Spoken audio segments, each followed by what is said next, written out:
Very warm greetings to all in the name of our Lord and Savior, Jesus Christ.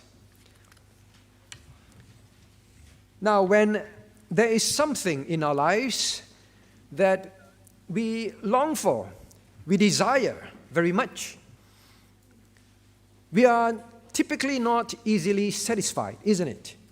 So, for example, if those who love to bake, those who love to cook, whenever I talk to them, they say, I say, wow, this is very nice. I say, no, I can do better. There's this thing that I've been experimenting. The next time I will try this. This is not perfect. Sometimes you talk to people who love gardening. They say, wow, the fruits in your garden, they're amazing. Praise God for that skill He has given you, that ability. They say, can be better. Next season, I'll do this, I'll do that, It'll be sweeter, it'll be juicier, it'll be more colorful. They say, next season, I'll do that. Well, sometimes you talk to people who love certain sports. They're already very good at it. Look at the world. Some of them, they are top in their area of games.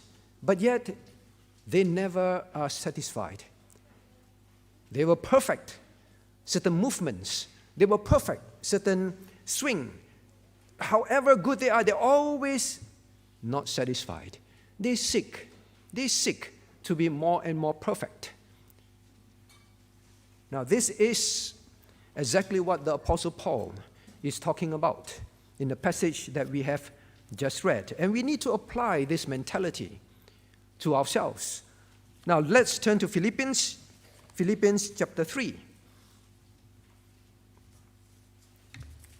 Now, the message title today is, How Satisfied Are You? The Apostle Paul was highly dissatisfied with his walk. Look at chapter 3. Now, we've covered some of these verses. Look at verse 12. He says, not as though I had already attained, either were already perfect. He says, I'm striving still. I haven't attained it. Now, really think about it.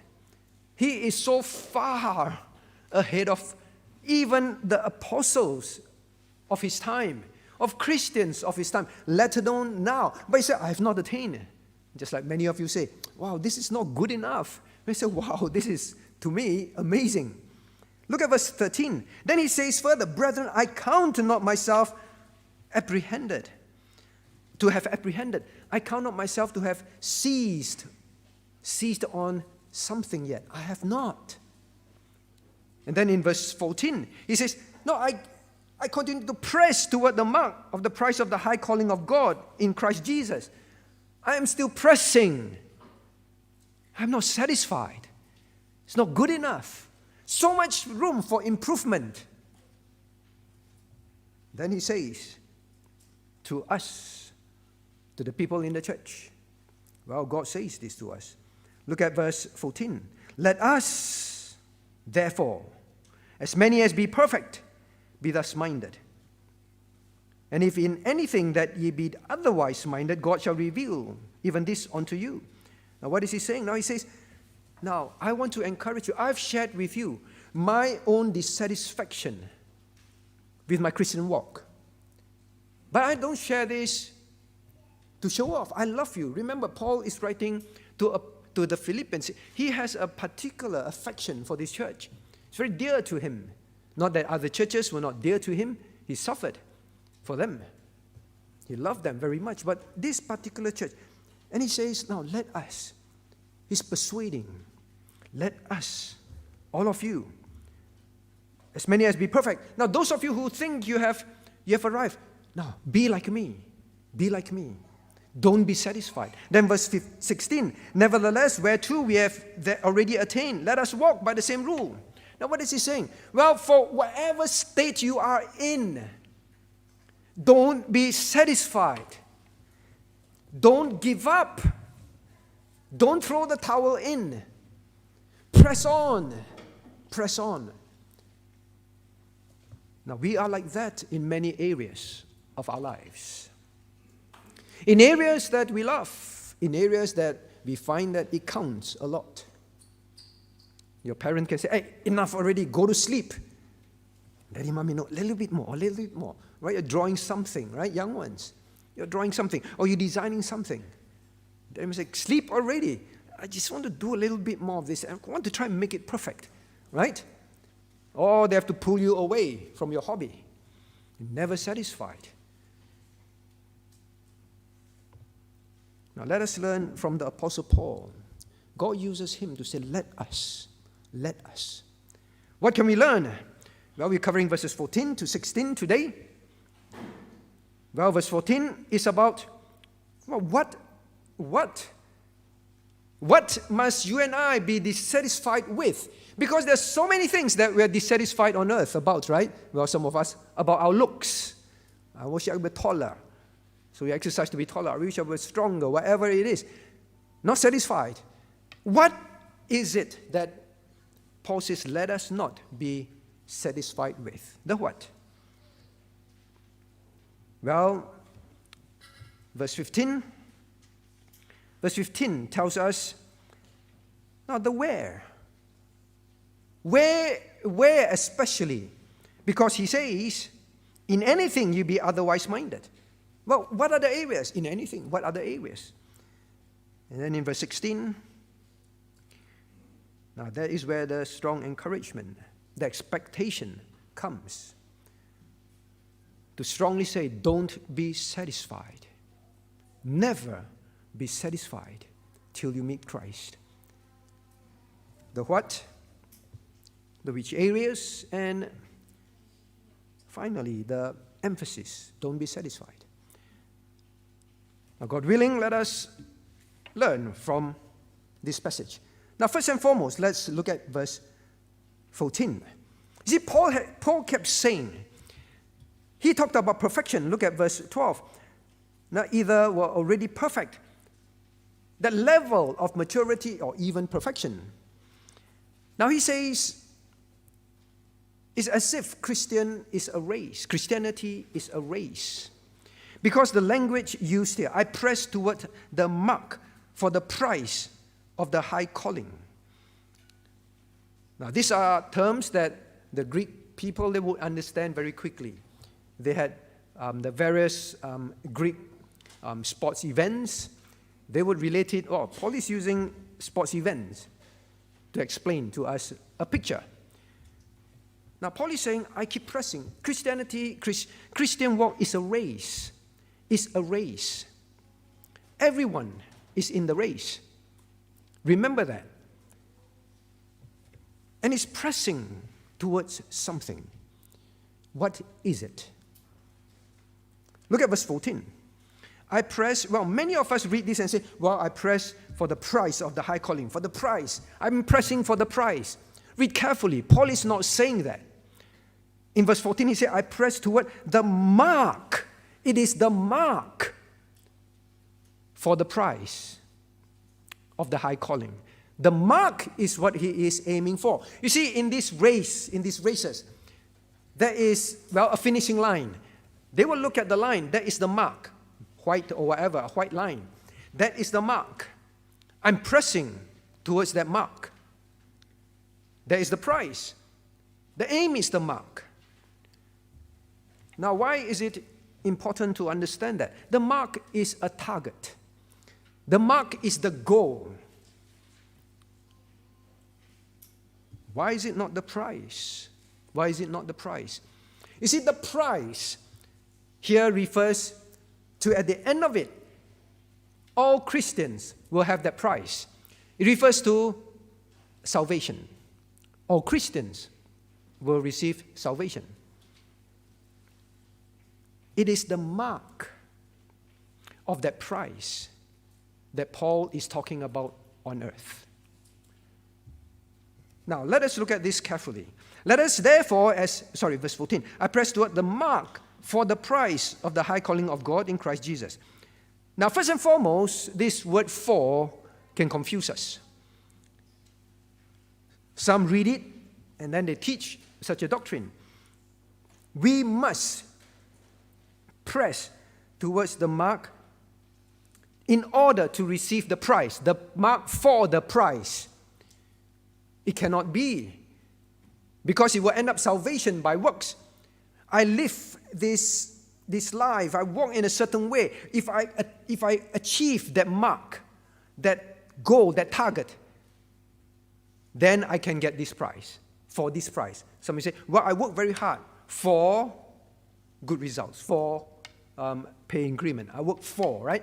Now this word for cannot mean that, because Paul just before this have already said salvation is not by works. No matter how hard you work for your salvation, you can never be saved, because no one worked harder than him, he said. So what is this for? Now the Greek word for this has many applications, and the translation for is also correct. Now this for is, you see, the prize, which is salvation, has a mark attached to it. Means there is a distinguishing thing for this particular prize. Not do this and receive this, but this distinguishes this prize. And what is this mark? Well, Paul have alluded many times. Well, I have not, look at verse 10. Well, I have not attained the resurrection. Verse 11, sorry. I have not attained resurrection. I have not died, resurrected, given the glorious body. And then they say, not as I have attained, or either already perfect. I have not the glorious body, the resurrected body. I am not having this perfection yet. But he says, I press towards the mark, that one day when I arise, when we have the resurrected body, or when we are in heaven, what are we? Well, Paul just said, perfect, sinless, absolutely conformed to the image of Christ. You see, salvation. Now, salvation means we are perfect in the eyes of God, sinless in the eyes of God. We can never have that prize, no matter how hard we work. That prize is given to all who believe in Christ. But in heaven, in the glorious body, what distinguishes those who have this prize? Perfection. The perfection of Christ. That is the mark. You see, Paul knew all of us will have the prize. And that prize has a distinguishing mark of a perfect, sinless life. That is what it is. I press towards that mark. Now I say, hang on, preacher, pastor. None of us can be sinless. None of us can be sinless. Why is Paul telling us to press towards this sinless perfection which characterizes the prize? Those who have that prize, they're sinless perfection. In sinless perfection. How can Paul ask us to press for that mark? Now, just because sinless perfection cannot be attained on this earth does not mean that we do not press towards it. That is what God is saying. Just because sinless perfection is not achievable on earth does not mean you do not press for it. Paul says, I'm never satisfied. Paul, when he says, I'm never satisfied, he's not saying, I'm never satisfied till I'm perfect for heaven. No. He said, I'm never satisfied because that is what God saved me to be one day, and now I want to be as close to what I will be in heaven. That I will be as close an image to Christ. That is what we are supposed to be. Conform to the image of Christ. As close to that image as possible on earth. That is called progressive sanctification. Now there's a misunderstanding or false teaching that deceives many. Today is, as long as you're saved, you're going to heaven. Sinless perfection cannot be achieved. Live as you wish. Don't beat yourself up. Right? Don't beat yourself up. God loves you. God just wants you to have a good time. This whole trying to be as close to sinlessness, because close to sinlessness means close as possible to image of Christ, right? It's not necessary. Here in Scriptures, it makes us clear Paul says, I'm never satisfied till I be as close as what Christ wants me to be in heaven while I am on earth. That's the whole meaning of the chief end of man, is to glorify God. Your life reflects Christ as closely as possible. The more it resembles Christ's life, people will see Christ. That's how you glorify Christ. So, Christian, do not think that this is something that is not for us. Well, now Paul says in verse 14, so you know, clearly, this passage is talking about pressing towards as close to be what we are to be in heaven as possible. All right? No slacking. But Paul says this in verse 14, I press towards the mark. Now, it is not just talk only. Paul has been talking about, well, how he wants to love God, how he wants to be apprehended by his love and to apprehend that which is apprehended for. He talked about all this. It's not talk. He said, I press. Now, this word press, it means to pursue with earnestness, with focus, with diligence, to obtain something. So meaning he says, now, in this race, I'll keep looking at that mark, that line. And I look at it with a very clear aim. I want to reach it. There is no wishy-washy thinking in me. And it is a picture of someone, when they see the line, when they run, they finally see the line. They reach forth, they strain forward. You see some of these Olympic runners, right? When they're reaching the line, that is where they put in their last spurt of energy. They lean, they strain every muscle in them and focus in them and say, this is all in now. That is what he's saying. It's all in. You see, Paul said, I see the mark. I know. We see the mark. We know. It's all in, Christian. All in. Now, it's a picture of vigorous activity. That's why these people, once they see that mark, they know where they are going. They continuously strain. So Paul put all this picture to us. The straining to sinless perfection life, though we know we cannot attain it, calls for all our energy, all our pursuit, uncompromising. Let anything that gets in the way be cast aside. That is what it is. These runners, they wear special clothes and all that. I read some of them, they make sure they shave their body hair even, all right, the swimmers. To them, even the body hair can cause resistance. They shave it off, right? So anything that will even minimally affect 0.01 second, they will get rid of it. Now, that is what Paul is talking about. So think of Paul. Like I said many times over the last few weeks, he is so far ahead of us. But yet he says, I strain with every focus and remove everything. That's why I say, I count all things but dung. Anything that stands in my way, even if they are not sinful, but it causes me not to be able to be as close to perfection as possible, I get rid of it. Now, I want to emphasize again, please don't say pastor is teaching sinless perfection. I am not. Scriptures are not. I cannot. Right? This is an aim that you give all your heart, soul, strength, and mind towards.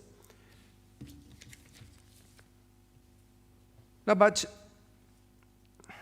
some of you, I know what you're thinking now.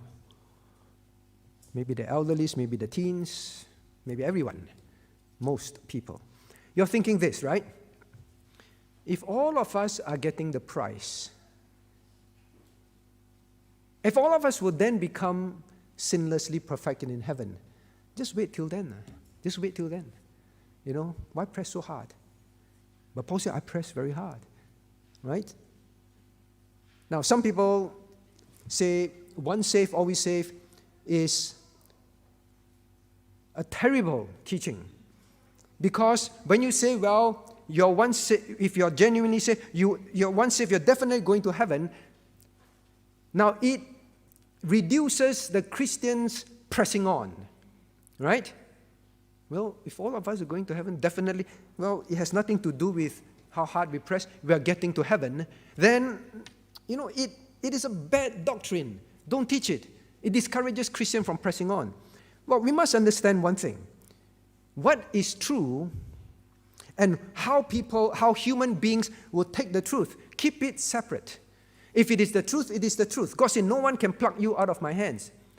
God said, whosoever believers will have everlasting life and shall not perish. It is a strong emphasis. You will never, ever perish. If you're genuinely saved, you will never, ever perish. Know that. Just because people react wrongly, we must not change the truth. Always remember the principle. But yeah, you still say, well, all of us getting the prize, then why press so hard? Why live like that? There's one principle that I try to establish in this church, and that is not to give prizes. Not to give prizes. So we have family camp, we have games. Well, we count points, but we do not have prizes. Children's Sunday school outing, we have children's activity, and then they compete. But there are also no prizes. Young ones, are you disappointed? No prize. How come? We worked so hard, we won, and no prize. Right? Well, children love prizes. Whatever it is, any activity. Now, why? Why?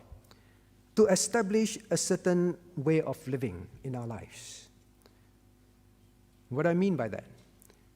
Before going any further, you may switch off, because, well, I'm going to heaven already, I'll be perfect then, and I don't have to strive so hard. Why I want to establish this is make sure you understand and you listen, the principle. Why does Paul say, I cannot be perfect? I know we will get the prize, but let us all strive this way. Why? Well, the principle is simple. The Christian never lives, never obeys God for a prize. Remember that. Maybe we use the analogy, the illustration of a game, right? So, remember this. Christian life is a race. It's not a spectator sport, as people often say. Sit there and watch, wow, these people, these are the Christians that like to be very serious about the Christian life, right?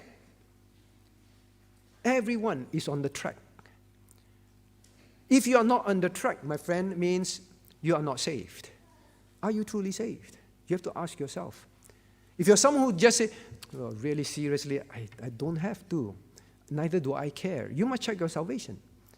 Every Christian will want to be in the race. Every Christian is part of the race. Salvation is not by works, but after salvation, it is a life of sanctification. Now, so a whole bunch of you. So imagine, we have children Sunday school outing. A whole bunch of children and adults on the track, all right? Then I announce, everyone will get the prize.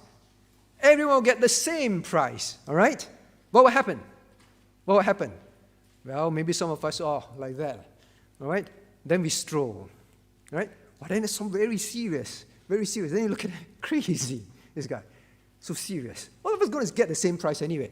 Well, some may say, well, never mind, I'll just lie down on the track. We're quite tired, hot. I'll lie down on the shade and take a nap. While people are going. I'll take a nap. Or some people, well, along the way they say, hey, let's play football, all right? Instead of running, let's play a side game. Anyway, after that, at the end, all of us are going to get the same prize, right? Now, what would you think? How can they be like that? You see, the Christian is supposed to be at our best. The Christian always live righteously, put in our best effort, do whatever is pleasing to God, simply because we are Christians. That is it. The fact that that prize is already mine is a reminder that I must live up to that prize that I will receive one day. Not live to get, live up to is given to me. Now, Christian, you must understand that. For any Christian who is satisfied and think, well, we're all going to get the prize, you must begin to look at yourself and say, wow, am I that despicable? Am I that such a person? See, we always say, do my best for Christ. Love Christ.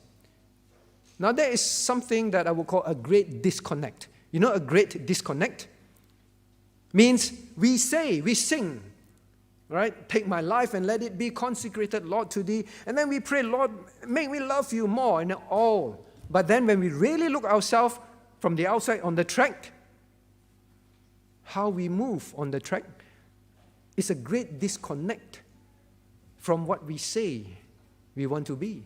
Oh Lord, I want to be conformed to the image of Christ. All things work together to them that love God, that call according to His purpose, that we may be conformed to His image. We say all these things.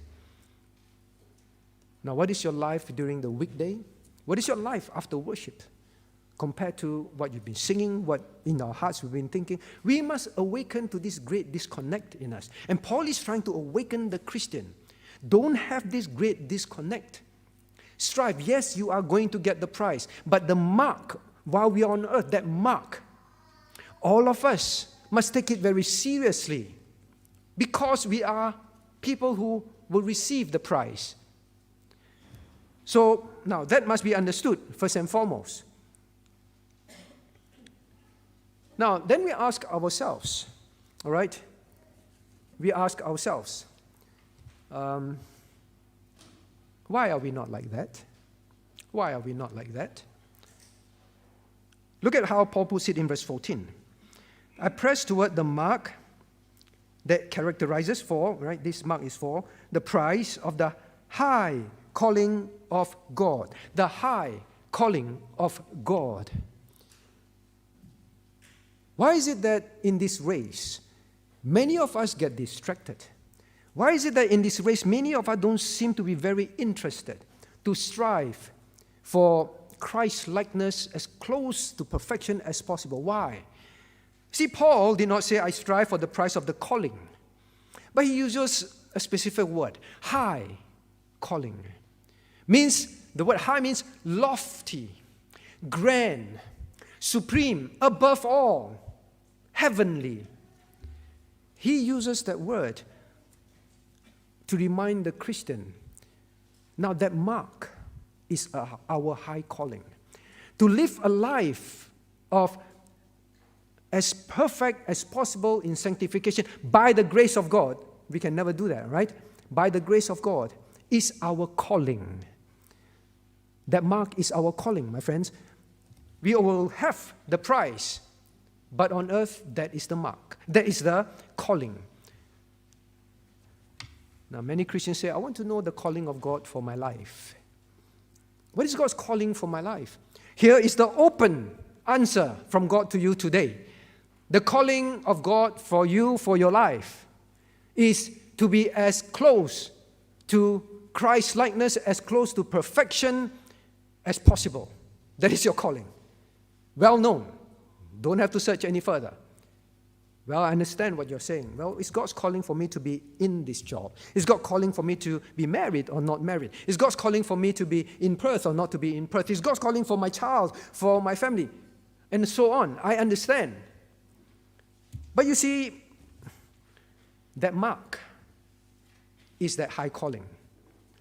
All of us will have our earthly callings. That is for sure. Some are called to certain jobs, certain vocation in life, to marriage or singlehood, so on. There is a calling on earth for each one of us. But remember this, all our earthly callings are there to fulfill our high calling. Remember that. Because many of us just want to know, God, is your calling for me, for this, for that, for that. What's your calling? As an end in itself. That is why we lose focus. Now, Paul says, anything that gets in my way, I get rid of it. Anything that helps me, look at verse 11. If by any means I might attain unto the resurrection of the dead, if by any means I can live as close as a glorified body person. He said, any means, anything that contributes. I will use it fully to help me be the Christian that I ought to be to the fullest.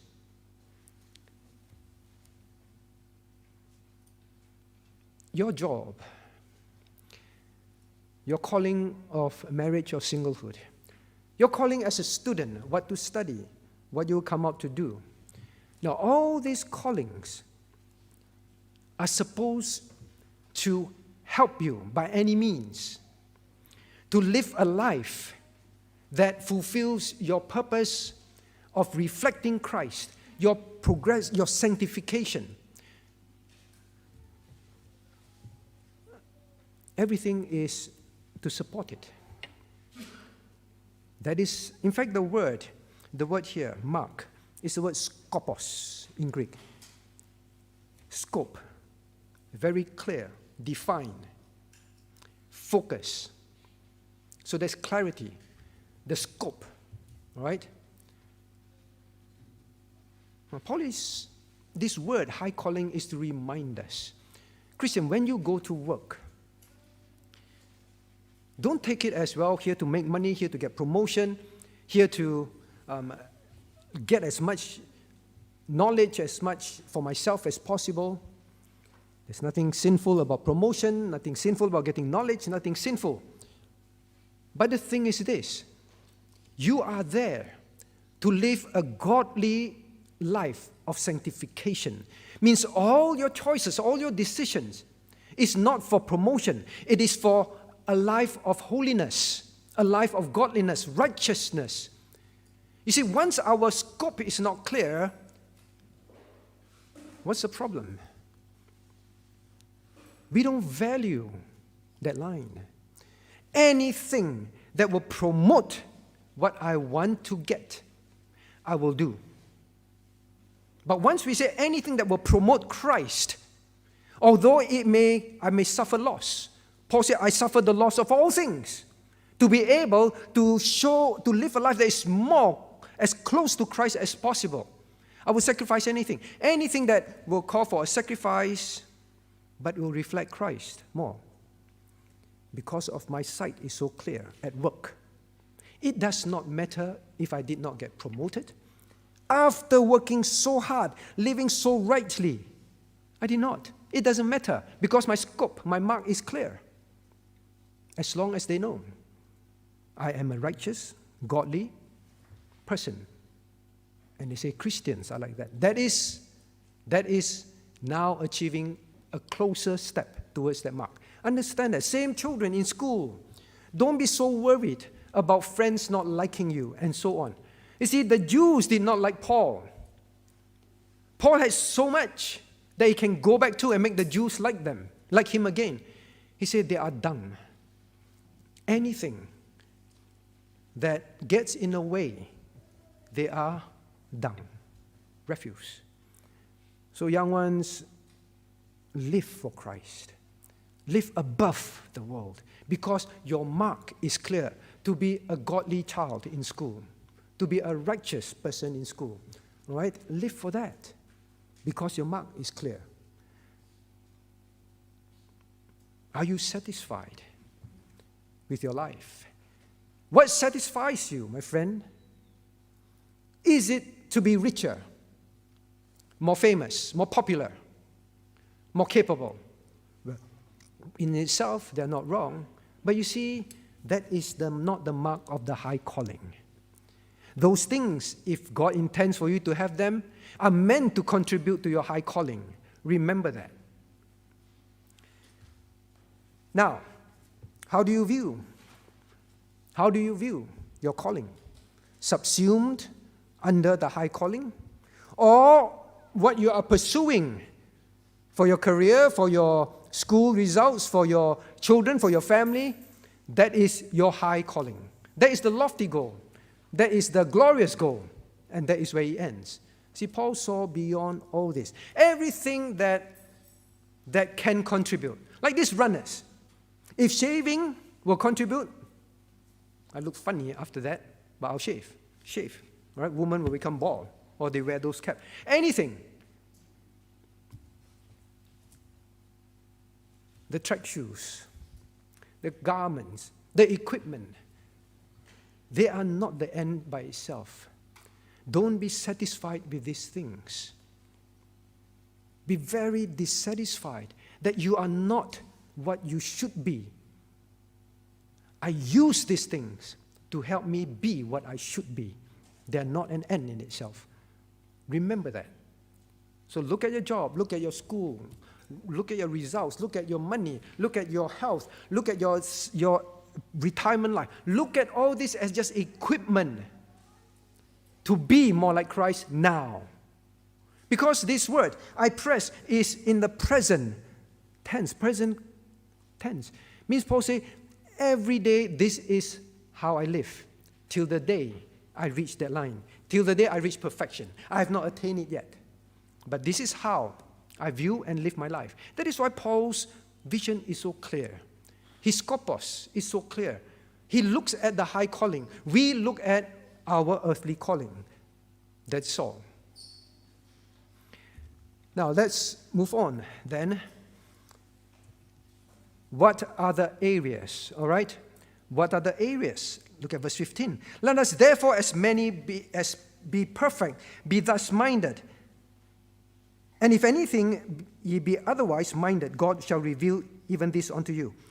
So we know it's about the mark. Now, but what is this mark like? You say, Pastor, you're talking in general terms. I want to go and now press to this mark. What is entailed in this mark? What areas? Well, perhaps some of the Christians at that time also had the same question. And Paul was more specific, verse 15. In anything, ye be otherwise minded. Now I say this attitude, this pressing, is in anything. Because some say, well, in this area, in that area.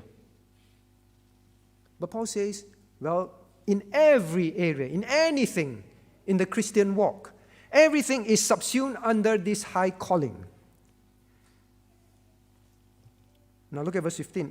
If let us therefore, as many as be perfect, be thus minded. Perhaps there were some Christians who felt they were very mature, very godly. They lived their life for a long time already, in obedience in many areas, many things. To the point where they feel that, or rather to the point where they are blind-sighted. They just think they are good enough already. But Paul said, now don't be satisfied. Don't be satisfied. Even if you think you are pretty good. Even if you think you are perfect.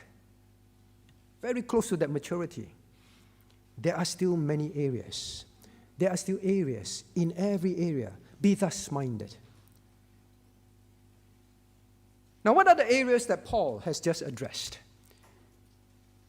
It helps us to know, Lord, I want to press towards this mark. What is involved? What are involved in this mark? Well, just look at the Apostle Paul's. What he has been life, what he has been talking about, and what he has been encouraging the people to do. Well, let's look at chapter 2. Chapter 2. Now in verses 2 to 4. He talked about esteeming others better. He talked about don't do things for vainglory. He talks about, well, be concerned about the others. In other words, the love for others, right? The love for others. But that love spawned service. Now, maybe I'll help us to remember. You see, some of them feel very mature, very perfect, very mature. But Paul said, please go back to school. Please go back to school. Please learn. Please be humble. Go back to school. If you're very satisfied, I need to send you back to school. All right, I spell school as S-K-O-O-L, right? S-K-O-L, not S-C-H-O-O-L, school. As service. Paul, in chapter 2, verses 14, all the way to verse 30, talked about service. He said, when it comes to serving, I serve till I'm willing to be poured out. Timothy was always concerned about everything. You know, Timothy was already so good, but he said, not enough. I'm very concerned about the church. Apprehended, he was already making so much sacrifices, but he's willing to serve till he was so sick, almost died. in the area of service. They pressed. They were never satisfied. Epaphroditus could say, well, I've been doing so much. And then now I take leave, I give up my job, I travel all the way there and risk my life. But he says, I'm not satisfied. I will do it. I will press on. Service. Now, my friends, we can become, over time, satisfied with our service. Paul was never. Planted so many churches. Wrote so many, used of God to write so many epistles, more than any apostles. Suffered so much. But he's the one who says, don't be satisfied. Even in prison, constantly finding ways to evangelize, serve God, encourage the churches, service. My friends, have you become satisfied with your service? And if you, I'm pretty good. I'm in a few ministries. I'm teaching Sunday school. I'm doing this, I'm doing that. No one can come close to Paul. But he says, no, I'm not satisfied. When you prepare your Sunday school, when you prepare any service in church, even background service, are you satisfied? So mature, those who think you're perfect. Some of us think, well, I work pretty hard. I'm teaching, I'm doing a fair job. But Paul says, I'm never satisfied with my job, with what I do, how I do it. Are you preparing each lesson, each thing that you do in church to the maximum? Even it's a very small thing. Are you satisfied? Just do this, get it out of the way. Is that our attitude? Service. Paul was never satisfied. Now, the K. Well, he talked about service, then we learned all this last few weeks. Verse 10, he summarized a lot of things. That I may know him, knowledge of Christ. He's never satisfied. We said, he of all the apostles were given the most revelation by saying, that I may know him. Are you satisfied with your knowledge? You see, many of us say, I know this, I know that. I remember trying to encourage an elderly to come for basic Bible knowledge. So basic. I've been a Christian for so long, young men. I know more than you. They think that they're perfect. Well, perhaps there are some among us. I don't need to know so much. I know enough. Just roughly know. That's good enough. Paul said, not enough. Are we pursuing the knowledge of Christ? Well, of course, this knowledge is a knowledge that we may know him. Are you satisfied with your knowledge of Christ? Paul said, I'm never satisfied. Paul is such personal walk with Christ. Well, we are satisfied with many things. We're not satisfied with our friendships. We are not satisfied with our holidays. We are not satisfied with eating this and eating this. More. But are we satisfied with our knowledge of Christ? Why do you feel that 2 Bible studies too much a week? Just attend 1, that is good enough. Paul says, I'm never satisfied. Now, quickly, we're running out of time. The O, all right? In verse 10, and the power of his resurrection, we studied that. That was about the sanctified life of sanctification. Obedience. Are you satisfied with your obedience? Sunday, I already go to church already. Keep the Lord's Day holy to God, go to nursing home, read the Bible. I went to church already. I already obeyed God. Are you satisfied with your obedience? Are you satisfied with your obedience? Well, I'm already obeying God in this and that. But Paul says in verse 15, and if in anything you be otherwise minded, in anything, every area, I am not satisfied. Like a person baking a cake. Sometimes I talk to some of you, or some biscuit or what. You want the color to be perfect. You want the taste, the sweetness to be right. You want the texture to be perfect. You're always, in every aspect of the cake, you look at every aspect to be perfect. Is our obedience like that? Obey some things don't need to obey, that's fine. Don't have to be so serious. But Paul says, please, even if you're mature, there's so much room for improvement. Don't be complacent. Look around our own lives. One of the most frightening thing about if ye be mature, if ye be perfect, if many as be perfect, be thus minded, it means that there were some who feel that maybe the church elder, maybe the church pastor, maybe the church deacons, maybe the church workers, they began to feel, I serve so much already. I obey better than many congregation members. That is good enough. Then they fall into the average, mediocre Christian walk. Yes, maybe better than others in the congregation. That is a great danger as we grow in Christ, as we serve more. Now, please remember, the Christian race. I said it's a Christian race. Christian race is not a race against other Christians.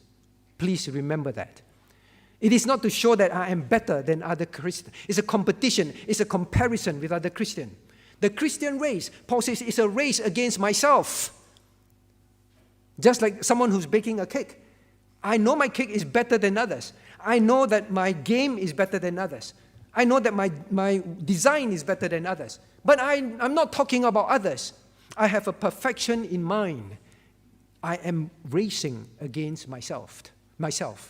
Christian walk must be viewed like that. However, whatever state you have reached, it's never a comparison. But I attend more Bible studies, go for more prayer meetings, serve more in more ministries, more regular in fellowships, more in many things. That should be good enough. Paul is saying exactly that. If you think you are already perfect in comparison to others, stop thinking like that. You must not be satisfied. I think that is the greatest danger among many of us. I am very thankful to God that many of you serve. But if there is now growing in you, sitting there and say, pretty good, huh? Learn to be like Paul. Now, next one.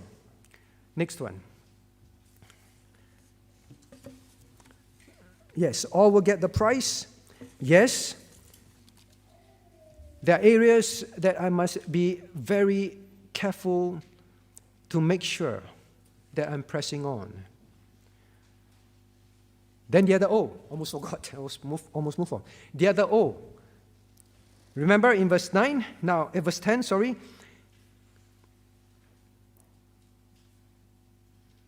Verse 12. I was at verse 12. Now he says, I follow after that I may apprehend that for which also I'm apprehended of Christ Jesus. We studied last week. Two things. He said, I'm apprehended of Christ. Means he was overwhelmed by the love of Christ, by the sacrifice of Christ. He is gripped by that, seized, apprehended, arrested by that love. What we studied in this morning BBK. I hope it's not just theological knowledge. Wow, interesting. Wow. But you must really realize God came to be the creature, man, to die for me when I don't deserve it. These are thoughts beyond my imagination. Oh, what love that he should die for me. Wondrous love that's too sublime for me. Right? The hymn writer says. He is overwhelmed. This is the O. His obedience was because of his being overwhelmed by the love. I am never satisfied with my knowledge of Christ's love. Do you get tired, my friends, when you hear about the love of Christ? Sometimes I wonder whenever it comes to the gospel part in preaching or in Bible studies. I know the story already. Okay, this part I'll switch off. Yeah, Christ came to die for me, and then he died on the cross, and then he resurrected. Oh, I know it. You see, to Paul, this knowledge of Christ's love is overwhelming. Have we reached a stage where I'm not satisfied? I know of Christ's love, but I really feel I don't know enough. Whenever I study the Bible, I look for things that tells me about the debt of love that I owe. You study, that is good. You take many FEBC Bible College courses, that is good. But don't be satisfied with the number of courses you take. I'm never satisfied. No matter how much I study, I still do not know Christ's love for me clearly enough to constrain me. I'm not satisfied. Then the last one, the L. Apprehended for which Christ apprehended me. What is that? We know last week. I wish I could ask you questions now. What is that? What did Christ apprehend us for? What is the that? What is that thing that Christ seized us for? The great commandment. that we will love Him with all our heart, soul, strength, and mind. The L is, my love for Christ is never enough. You know, Pastor, actually I love Christ a lot already, right? I make sacrifices, I do this, I do that. Well, Paul says, if any be perfect, if you think so. See, Paul was very loving. He understood that some have the weakness. But if you think so, don't be satisfied with your love for Christ still. Lord, compared to others, I know I work much harder. But Lord, it's nothing compared to what you did for me. I want to love you more. I want to show you my love more. More love to thee, O Christ. More love. If whenever I meet something that I have to make a choice between you, I won't say between you, make a choice between that scope, that line of being more Christ-like, if I have to choose between that and this thing, though it's not sinful, Lord, I choose that. Because more love to you, O Christ, more love to you. I will choose that. Love. I am never satisfied with my love for Christ, no matter what I've sacrificed already, Paul says. It is still, I don't love Him enough. Oh, how little we love Him compared to Christ, compared to Paul. So, verse 15, what are some of these areas? He already covered the SKOOL. Just start there. Just start there. Don't give the excuse, too broad, I don't know what it is. Now then, lastly, all right, the encouragement, I would say, look at verse 16. Nevertheless, whereto we have already attained, let us walk by the same rule, let us mind the same thing. What is Paul saying? Nevertheless, whereto we have attained. Now he says, whatever your state. Because some may feel, I'm too far off. So far off. Compared to Christians in church, compared to Paul, I think I just give up. I can never be that. Paul says, no. Whatever state you have attained, whether you're a new believer, whether you're a backslided believer, whether you have not been growing and you're discouraged, and you feel that it's beyond your reach, he said, now, whatever state it is, let this be in your mind. What is this in your mind? Keep pressing on. You know, sometimes when you partake in a race, before you start, you already feel, I think, look at all these guys. Look at their muscles. I think, well, I'll run, but I know I'm not going to be much. Paul says, don't think like that. Some of us may feel, you know, some people, they know the Bible so well. They understand God's word so quickly. And I don't think I will ever be that. This is what Paul is talking to. Some who feel that they already know. Some Paul feel they struggle. Say, don't give up. Don't throw the towel in. By the grace of God, you can. You can run the way you are supposed to run. You can. The power of the resurrection is there. You can. So Christians, don't let your flesh give you that discouragement or that excuse. Now, but there is something more important in verse 16. Verse 14, we learn, well, what is it that you press? Is this the mark? The sinless perfection as close as possible. Verse 15, we learn, what are the areas? Whatever state you are. Now, verse 16, we learn, be convinced about this. Be convinced about this. Because he says this in verse 16, let us walk by the same rule. Let us mind the same thing. In other words, he say, be convinced about this. Whatever maturity, immaturity, whatever your ideas about the Christian race is, I need you to come to this summary. Nevertheless, come to this concluding thought in your mind. What is it? Now he puts it this way. Let us walk by the same rule, number one. Let us mind the same thing, number two. Be convinced about what? Because some of us may not be convinced, at the end of all this. And Paul was probably worried about that. Maybe you still think, forget it. Just a nice message to hear.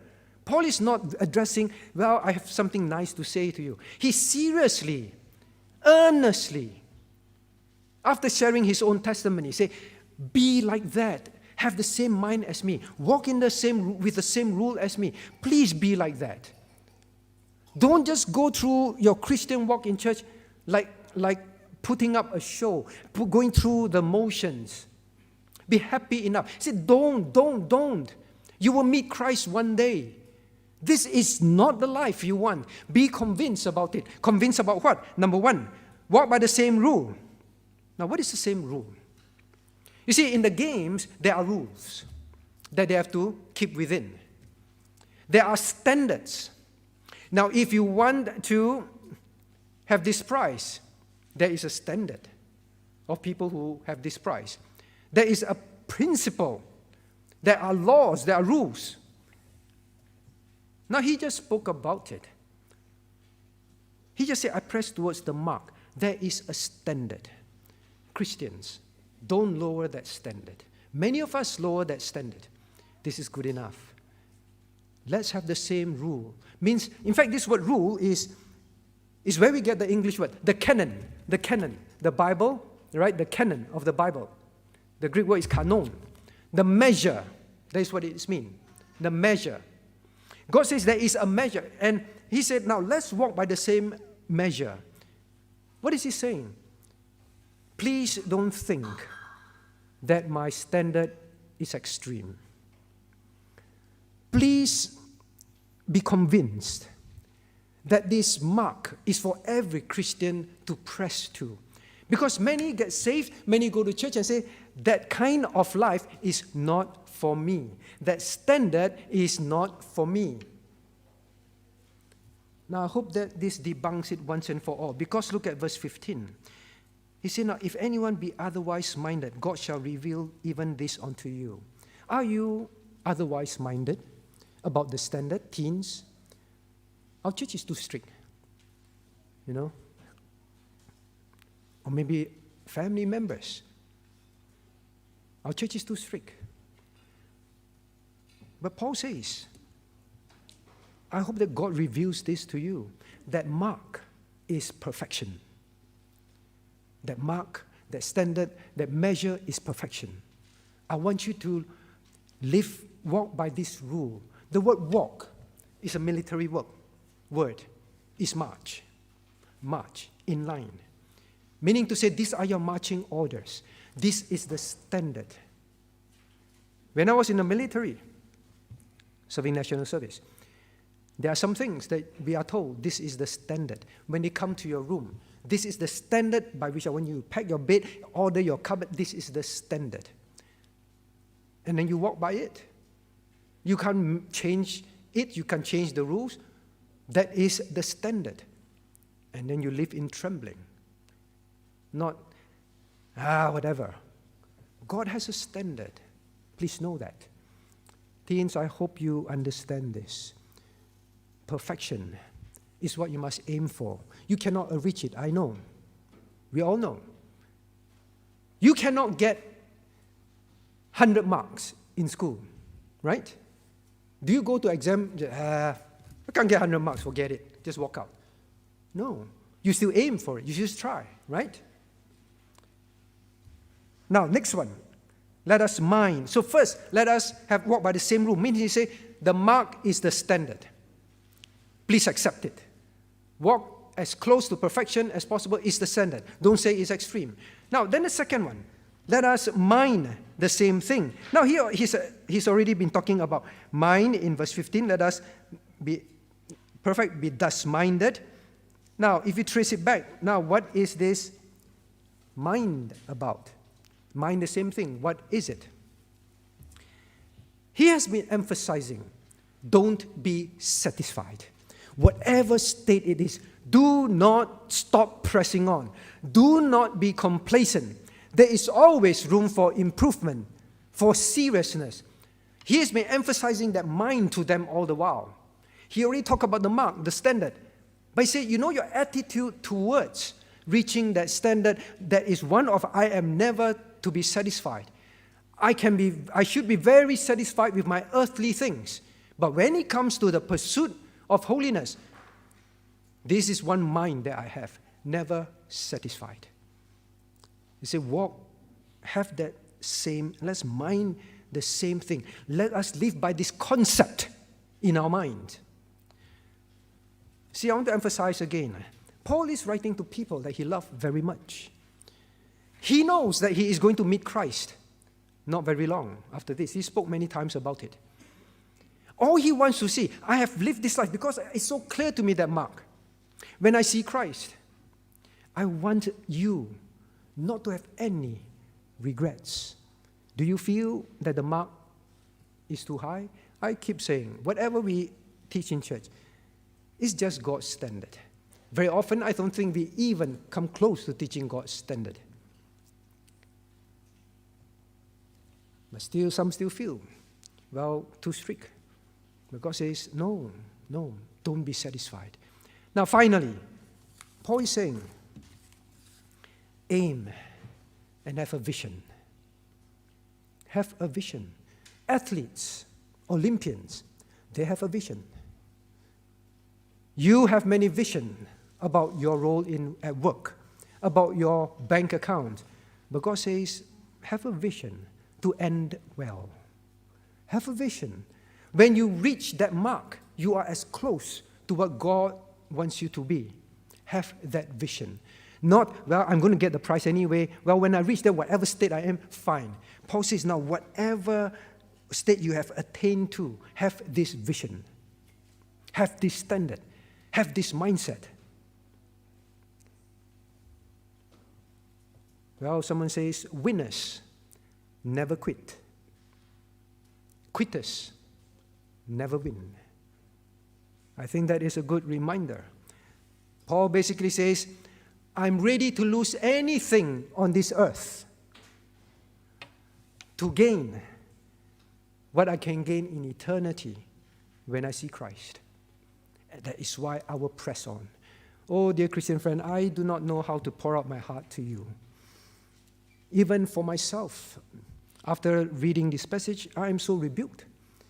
Have I become satisfied in areas? Have I still remained relentless in my service, in my pursuit of Christ, the knowledge of Him, in my obedience, in my being overwhelmed by His love and in my love for Him? I am very rebuked. Then I realize it is so easy to be contented.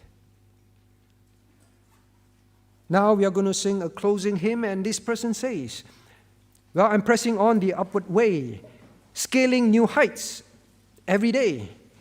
Some may dwell where all this abound, but my prayer, my aim is higher ground. Let us rise to sing the closing hymn. 116. Let us rise. 116, 116.